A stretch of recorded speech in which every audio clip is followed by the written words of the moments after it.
This episode of Growth Minded is brought to you by Magic Mind. I'm so excited for this collaboration with Magic Mind, as Forbes has dubbed Magic Mind as Silicon Valley's new morning elixir. For those looking to improve their morning routine, I'd highly recommend Magic Mind for focus, energy, and productivity. Recent studies reveal that procrastination has more to do with raised levels of stress than being lazy. Most people think coffee helps them with procrastination, when instead, coffee raises your cortisol levels, causing anxiety and stress, which in return brings more desire to procrastinate. The adaptogens inside Magic Mind help reduce your stress levels so that your productivity doesn't take a hit. During the hashtag 14 Days of Magic Challenge, for each 10,000 views, the hashtag 14 Days of Magic gets on social media, Magic Mind will donate $10 towards the reforestation of the Amazon rainforest. Each 1 million views brings in $1,000 towards donations. Please use the discount code GROWTH14. Again, that's GROWTH14 when visiting magicmind.co, and follow their Instagram at magicmind for more information. Hey, welcome to another episode of Growth Minded. It's going to be the last episode of the year. So, with the year coming to an end, I figured this last episode could be 12 books for 2023.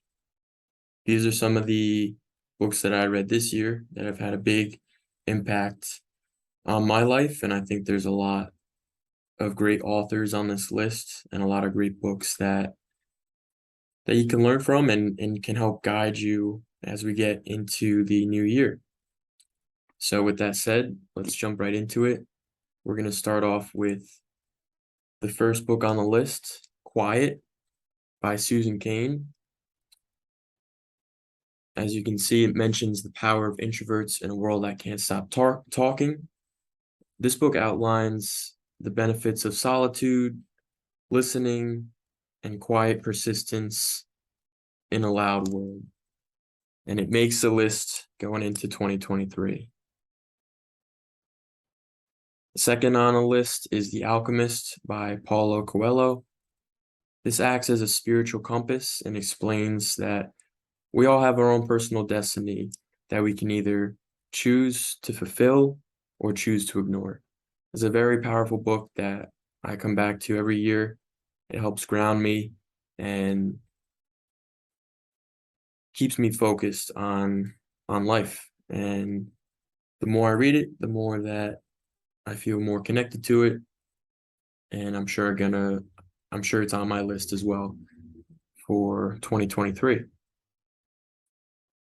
Third book on the list is Mindset by Carol Dweck. The third book on the list is Mindset, written by Carol Dweck.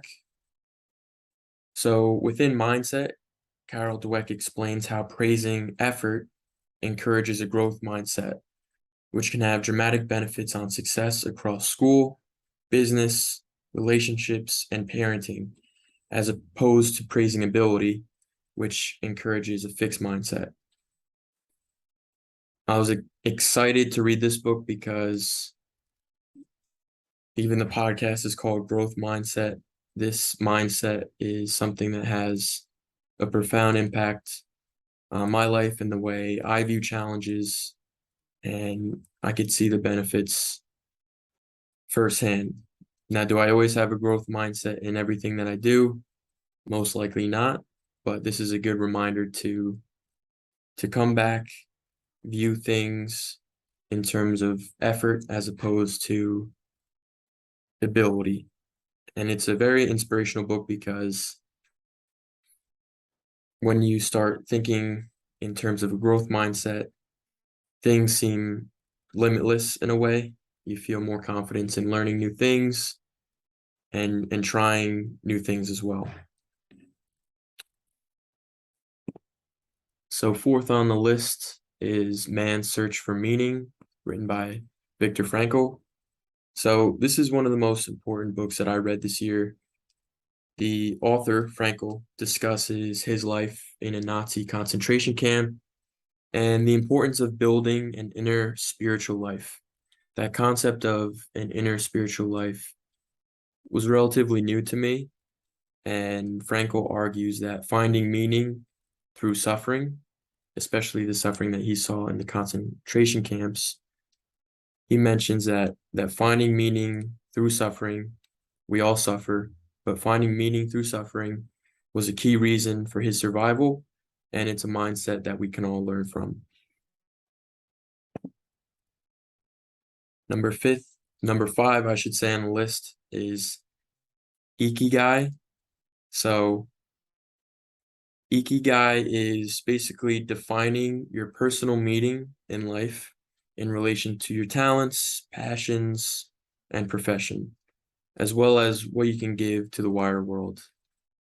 One of the key takeaways from this book is, I guess, one of the secrets to living a long and happy life is also finding humor in your day-to-day, not taking things so personally. So I would say a big takeaway from this is finding humor every day, finding reasons to laugh every day, and filling your life with meaning and activities that make you feel alive and present. Going down the list, we have The Monk Who Sold His Ferrari. This book stresses the importance of living a simple life and paying attention to the key people around you. It ties into the title of the book, The Monk Who Sold His Ferrari. It ties into living a simple life, paying attention to some of the things that aren't materialistic, like your inner spiritual life. It kind of builds on some of the other books that I've already outlined, like Man's Search for Meaning and Ikigai. So this is definitely on the list, and it's a reminder to slow down and appreciate the things that you have in your world before things are over. Number 7 on the list is one of my all-time favorite books, Tuesdays with Morrie. So for those of you who aren't familiar with the book, it's about an old man suffering from a life-threatening illness, and he shares life-changing wisdom with his former student, Mitch Albom. This is another book similar to The Alchemist that I'll continue to come back to every year. Like, this one's in its own category. It's just a really grounding book that reminds me to slow down, take a look around me, and appreciate where I've come, and appreciate moments where I don't necessarily have to do anything. So I'm going to reread it again in 2023, and I hope that you check it out too if you haven't already. All right, number 8 on the list, Everything is Screwed. I won't say the title here, but Everything is Screwed. It's a book about hope written by Mark Manson. It's again a book about hope. It's a book about some of the challenges that we put in our own heads, and it's written in like a low-key way. It's very refreshing. It's very kind of matter of fact, and I really like this writing style that Mark Manson has. So I would check it out too. He's got another book, The Subtle Art of Not Giving a you know what. I haven't read that one yet, but I might have to check it out next year. Just like the way he writes is pretty cool, and it just seems like a down-to-earth kind of guy. So number 9 on the list is Wooden. So it's a lifetime of observations and reflections on and off the court, written by legendary coach John Wooden. So it offers words of wisdom and keys to success from legendary UCLA basketball coach John Wooden. I believe Wooden is like one of the most winningest basketball coaches in men's college basketball history. And he offers a lot of cool insights on even like how to live, like the characteristics that he looks for in his players, and some of the things that he teaches, whether it's in practice or whether the things that he learned growing up. Definitely would recommend this to anyone who's even a basketball fan too. You could definitely learn a lot from this guy. Number 10, The Four Agreements. This is a guide to personal freedom. Some of the four agreements, I should say all of the four agreements, are to be impeccable with your word, don't take things personally, don't make assumptions, and always do your best.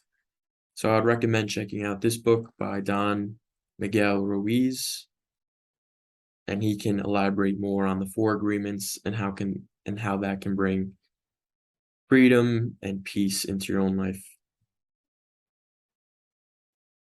Number 11, Master Your Emotions. This outlines practices to help improve your emotions and better manage your feelings. And living in the world of like the information age, where we're getting a lot of data and information and news every day, we're hyper connected. It's a really cool guide to just reflect and build in your own personal strategies to regulate your feelings, which I think is important, and it's something that we're not all taught in school. It's one of those things you have to learn on your own. And last but not least, The Things You Can See Only When You Slow Down by Haemin Sunim. This reminds the reader to stay calm in a busy world, and it touches on important aspects of happiness, relationships, and love. So those are my top 12 books as we go into 2023. I'd highly recommend that you check out one of them, check out two of them, check out all of them, and let me know what you think. If you have books that you think I should check out as we go into the new year, feel free to send them by. I'm always looking for new books to read, so I would appreciate any feedback. So we're going to close out this episode. We're going to close out the year. I wish everyone who's listening a very happy new year.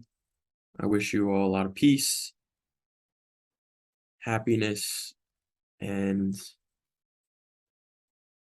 tranquility, I guess. Not to put you to sleep, but I just wish you peace as we get into the new year. So this was Growth Minded. I'm your host, Ed Hayes.